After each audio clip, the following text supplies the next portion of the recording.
أعوذ بالله السميع العليم من الشيطان اللعين الرجيم. بسم الله الرحمن الرحيم. الحمد لله رب العالمين وصلى اللهم على محمد وأهل بيته الطيبين الطاهرين. Louange à Allah, le créateur de l'univers, le miséricordieux par essence et par excellence. Que la paix et la bénédiction d'Allah soient sur notre maître Mohammed, sur les prophètes, ainsi que sur sa sainte famille. Chers frères et sœurs en islam, Assalamu alaikum wa rahmatullahi wa barakatuh. Bienvenue à notre cours, à notre émission d'aujourd'hui, parlant de la naissance d'Imam al-Hussein alayhi salam. Vous savez, lors des premiers jours de la mission prophétique, le saint prophète alayhi wa sallam a fait l'objet de beaucoup de répression de la part des Qurayshites, des chefs des tribus, qui l'ont fatigué beaucoup, le traitant de tous les mots, puisqu'il est venu annoncer la parole divine. Il est venu leur dire qu'il n'y a de Dieu que Dieu, et que lui, le saint prophète, est le messager de Dieu. Et donc, c'est quelque chose que ces gens-là n'ont pas pu supporter du tout, qui les a poussés à le traiter de tous les mots. Et parmi les détracteurs du saint prophète, il y a eu certains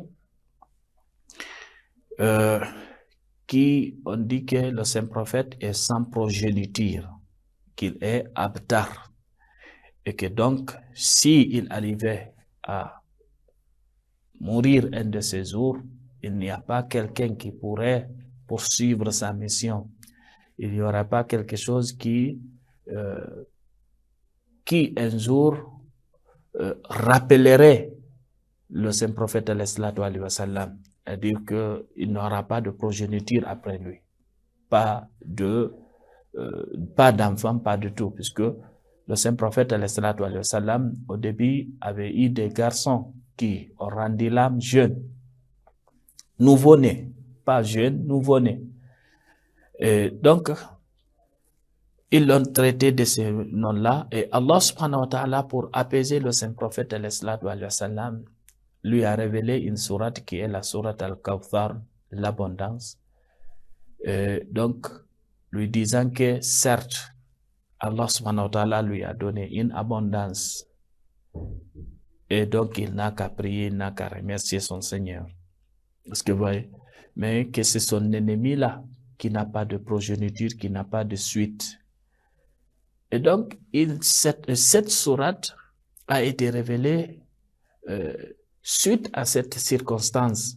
Et donc, lorsque on a dit qu'il n'a pas de progéniture, donc qu'il n'a pas quelqu'un qui va perpétuer sa lignée après lui.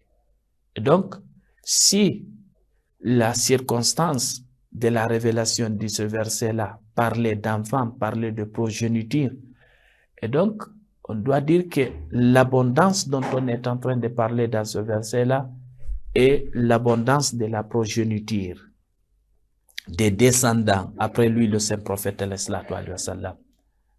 Est-ce que vous voyez?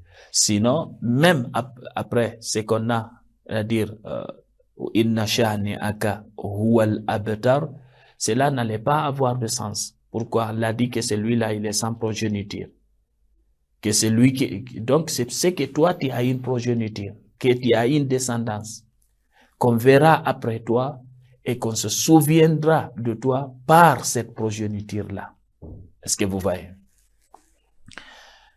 Donc, c'est pourquoi la naissance d'Imam al-Hussein alayhi salam est une autre manifestation de cette Kawthar. Parce que ça a débuté par sa maman, Az-Zahra alayhi salam.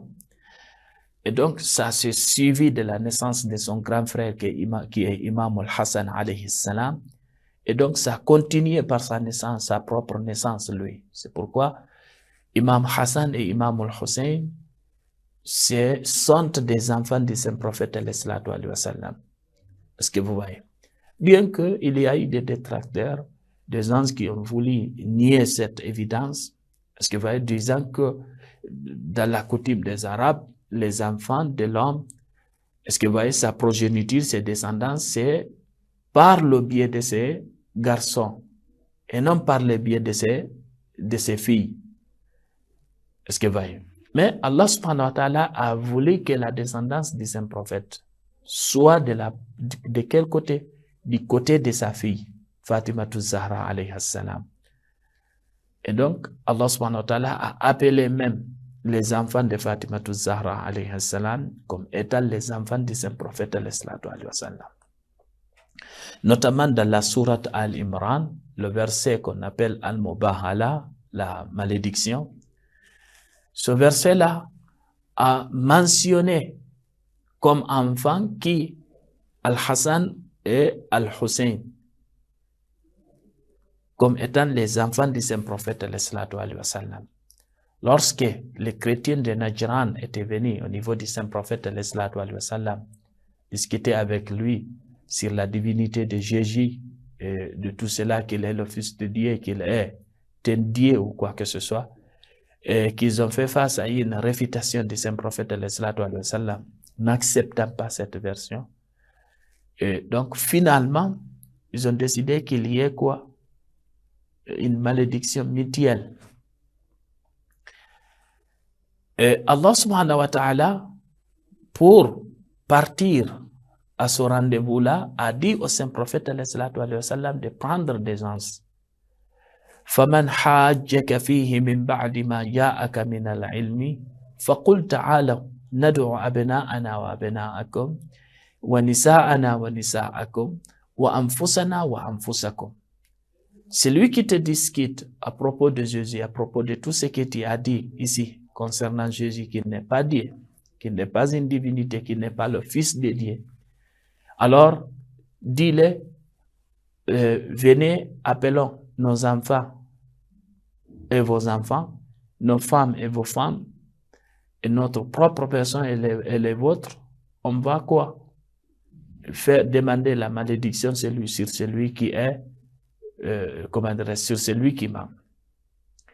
Et donc, les personnes que le saint prophète alayhi salam a pris au cours de cette malédiction, c'est entre autres les deux enfants de Az-Zahra alayhi salam, que Allah a appelé dans ce verset comme étant ses propres enfants, Abna Ana. Est-ce que vous voyez? Et donc Az-Zahra alayhi salam et Imam Ali. Est-ce que vous voyez?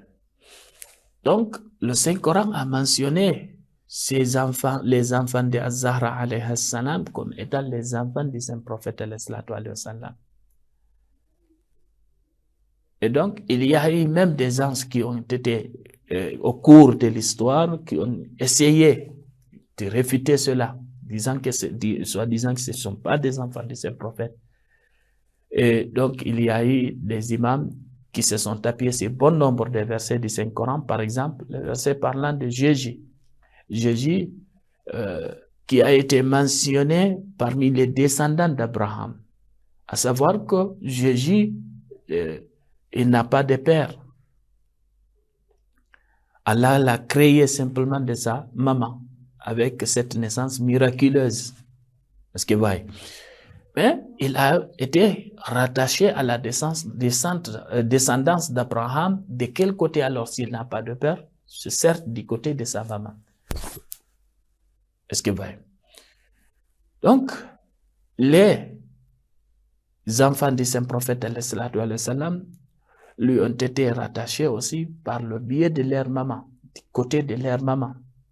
Et donc, la naissance d'Imam al-Hassan, d'Imam al-Hussein alayhi salam, marque une autre victoire, mais aussi c'était une consolation faite au saint prophète alayhi salam, lui disant non, si tu arrivais un jour à mourir, certes tu auras laissé une descendance après toi qui, comment dirais-je, va marquer ton souvenir, non seulement qui va marquer ton souvenir, mais aussi une descendance qui va protéger ce que tu as amené comme religion, comme enseignement divin.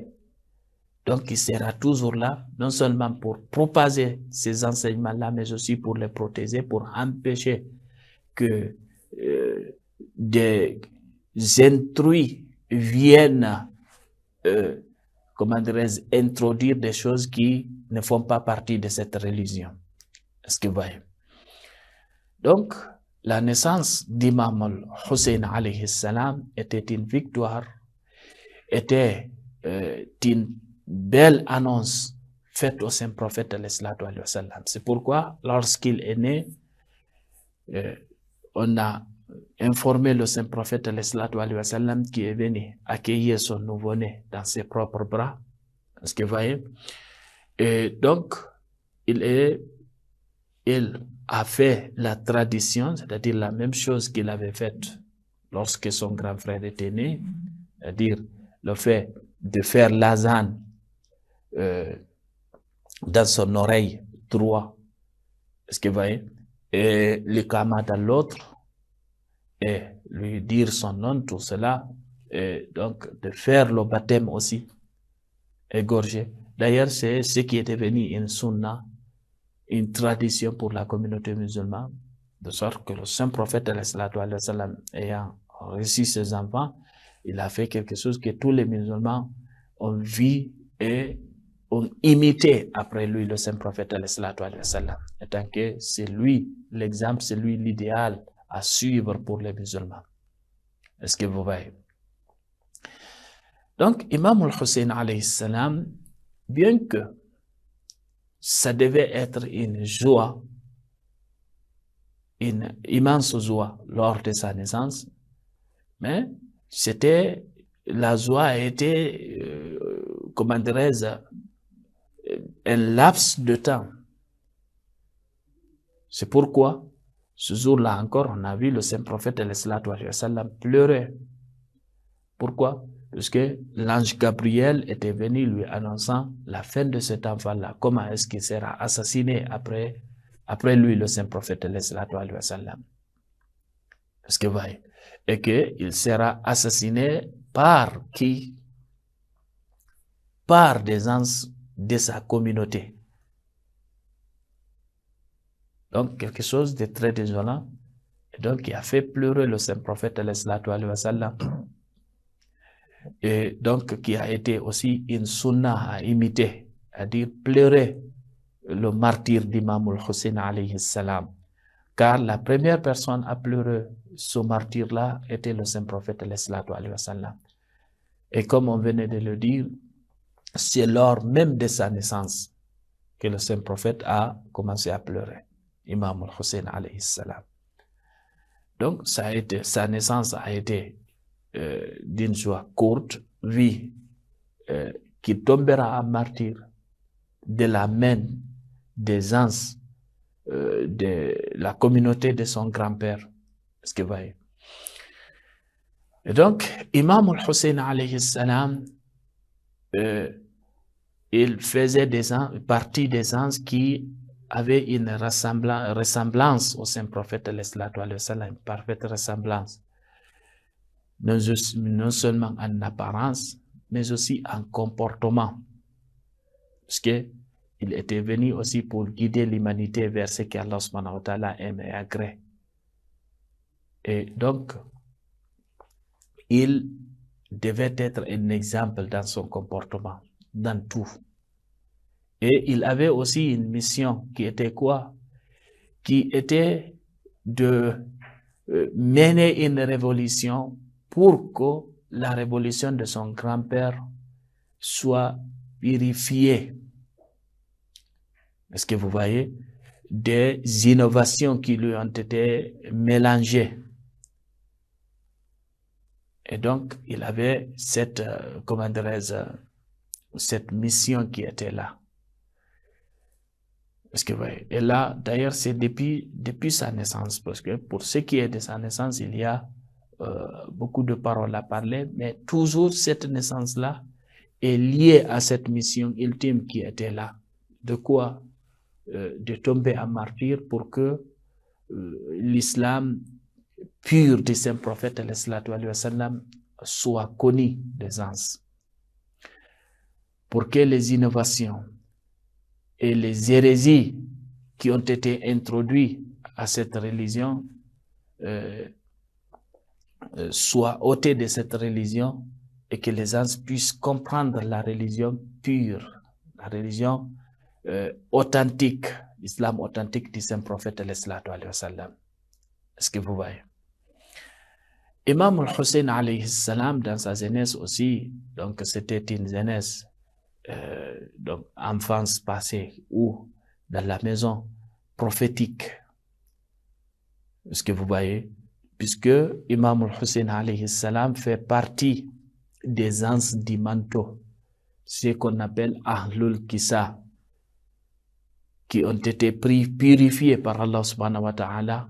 Et cette purification a été mentionnée dans le Saint-Coran où Allah subhanahu wa ta'ala nous dit Innama yuridu Allahu liyudhhib ankum ar-rijsa ahlal bayt wa yutahhirakum tathira. Allah ne veut autre que vous purifier, vous, gens de la maison prophétique, ce que vous voyez, et éloigner de vous toute souillure. Est-ce que vous voyez? Et vous purifiez carrément. Donc, Imam al-Hussein alayhi salam est né dans cette maison prophétique et cette maison, comment dirais-je, de l'imama. Est-ce que vous voyez?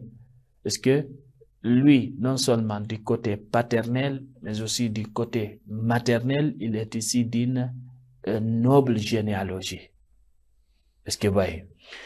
De sorte que sa maman est la maîtresse des femmes du paradis et que son père est qui est Amirul Mu'minin, le prince des croyants, le premier des imams.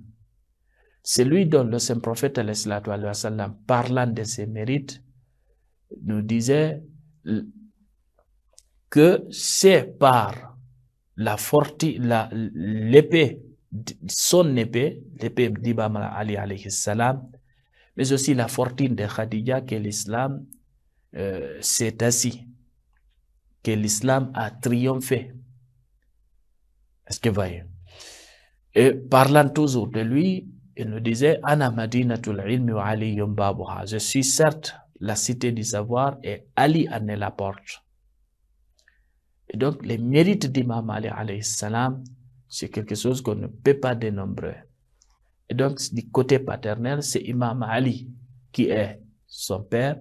Et du côté maternel aussi, c'est Sayyidah Zahra alayhi salam, le saint prophète parlant d'elle. Il nous a dit Ya Fatima, inna Allah yaghdibu li ghadabik wa yarda li ridak. Oh Fatima, chasse qu'Allah est satisfait de ta satisfaction, c'est-à-dire quand tu es satisfaite, Allah est satisfait et content.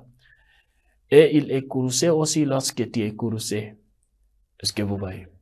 Donc, ça c'est l'un des diplômes que le saint prophète alayhi salam a attribué à sa fille, la noble Az-Zahra alayhi salam.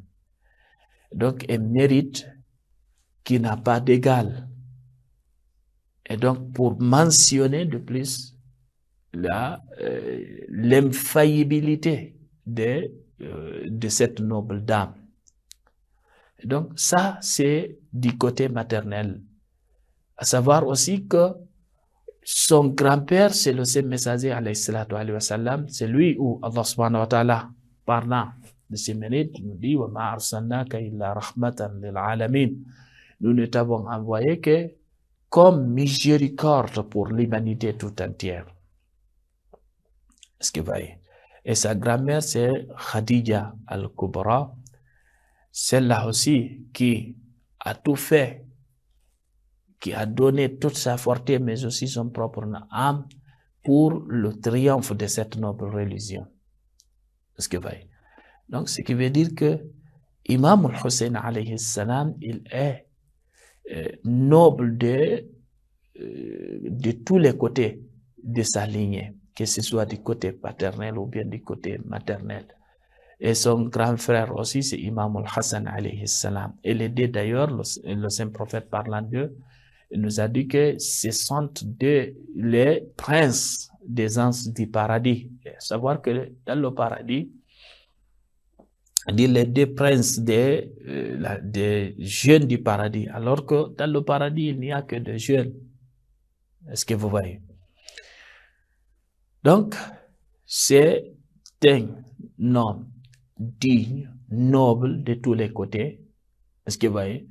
Mais qui n'a pas simplement bénéficié de cette dignité, mais de ces mérites-là, mais qui les a mérités aussi par son adoration, qui les a mérités aussi par son obéissance à Allah subhanahu wa ta'ala. Est-ce que vous voyez? Donc, qui a tout donné, qui a tout donné à Allah subhanahu wa ta'ala pour se rapprocher de lui, pour que sa religion soit pérenne. Est-ce que vous voyez? Et donc, ce n'est pas simplement le fait qu'il est ici d'une bonne lignée, d'une lignée noble de tous les côtés, qu'il a un sang noble, mais que lui aussi, il a eu des mérites. Est-ce que vous voyez? Des mérites par, comment dirais-je, qu'il a eu par ses efforts, par son adoration, par son dévouement à son Créateur, Allah subhanahu wa ta'ala. Est-ce que vous voyez? Donc, sa naissance était une source de joie pour le saint prophète, mais aussi pour la communauté tout entière. Mais une bénédiction aussi pour la communauté pour connaître l'islam authentique du saint prophète. Ni était lui, aujourd'hui on n'allait pas pouvoir distinguer entre l'islam authentique, l'islam du saint prophète et les innovations et hérésies qui lui ont été attribuées par la famille omeyyade, qui a essayé d'altérer cette religion, de la vider de tout son contenu, de présenter l'islam comme une enveloppe qui n'a pas de contenu, ou bien une enveloppe qui ne contient pas ce qu'elle devait contenir de la mission du saint prophète. Mais grâce à Imam al-Hussein alayhi salam, on peut s'interroger, on peut essayer de trouver la réponse à bon nombre de questions. C'est-à-dire pourquoi lui, étant donné qu'il était le petit-fils du saint prophète a été tué injustement sur la terre de Karbala. Pourquoi Imam al-Hussein alayhi salam n'a pas essayé de négocier avec Yazid, qu'il l'a rejeté carrément. Pourquoi tout cela?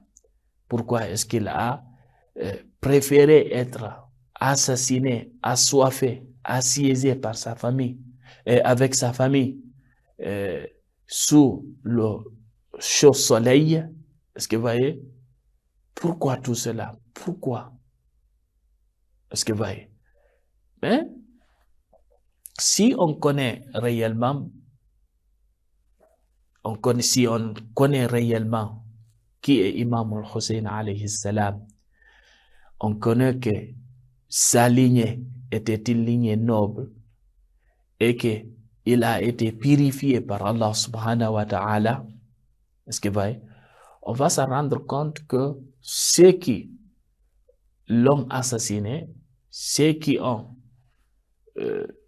fomenté ce complot-là pour l'assassiner, est-ce que vous voyez? C'était des gens injustes. Et que ce que cela prenait était quelque chose qui n'était pas l'islam du saint prophète alayhi wa sallam.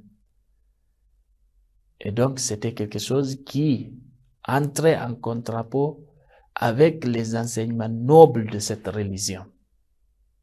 Est-ce que vous voyez? Donc, Imam al-Hussein alayhi salam, depuis sa naissance, dès le début de sa naissance, il était destiné à une telle mission. Est-ce que vous voyez? Et il était au courant de ça. Et il était prêt encore à quoi? À donner son âme, à donner tout ce qui lui est cher pour voir l'islam authentique, être pérenne. Est-ce que vous voyez? Pour voir l'islam authentique se pérenniser. Et donc, il était prêt à tout faire. Est-ce que vous voyez? Donc, Imam al-Hussein alayhi salam, il a été un exemple dans tous les domaines lui aussi, étant donné qu'il était un imam immaculé. Un imam qui était là, destiné à quoi?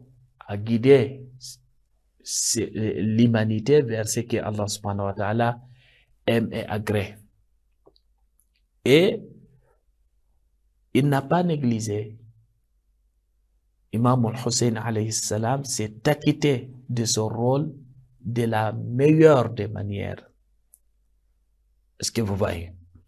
De la meilleure des manières, dans son comportement, dans ses discours. Et donc, dans ses invocations, c'est lui qui nous a enseigné comment nous rapprocher d'Allah subhanahu wa ta'ala.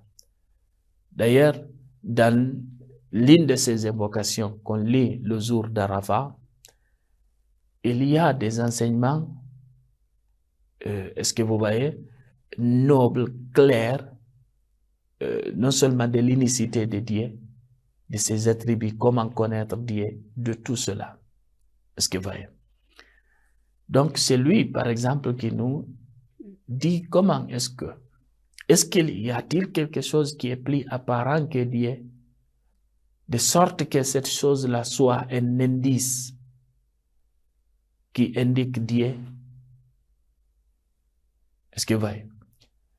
Mata ribta. Quand est-ce que tu as été caché? Quand est-ce que tu t'es caché? Jusqu'à ce qu'il y ait ce que tu aies besoin des indices pour indiquer ton existence. Est-ce que vous voyez? Donc, lui, il voit que Dieu est l'être le plus apparent. L'être qui n'a pas besoin d'indices pour être connu. Est-ce que vous voyez? Donc, il n'a pas besoin de tout cela. C'est Dieu. Allahu subhanahu wa ta'ala. Est-ce que vous voyez? Donc, ça, c'est parmi les enseignements que lui, Imam al-Hussein alayhi salam, nous a donné dans la ziyara de, comment dirais-je, dans l'invocation de Arafat. Donc, arrivé ici, chers frères et sœurs en islam, je vais vous dire à la prochaine fois, tout en vous souhaitant bonne suite de programme. Wassalamu alaikum wa rahmatullahi wa barakatuh.